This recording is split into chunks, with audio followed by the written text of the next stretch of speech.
খাওয়া দাওয়া হয়ে গেছে আমাদের। এবার রোদ পোয়াতে এলাম, কিন্তু আমার বরটা বললো আমি বাইরে খামারে আছি, কিন্তু আর দেখতে পাচ্ছি না। এ কোথায় গো তুমি? কোথায় গো? পালিয়েছে, নেই, দোকানে পালিয়েছে বোধহয়।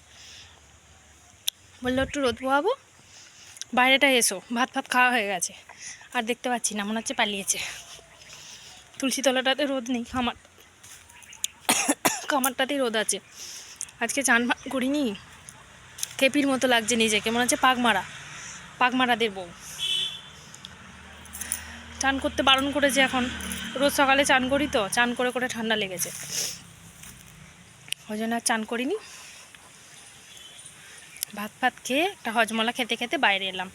মাও বললো বাইরে আসবো, বললাম তাহলে যাই খামারে একটু রোদ পোয়াই।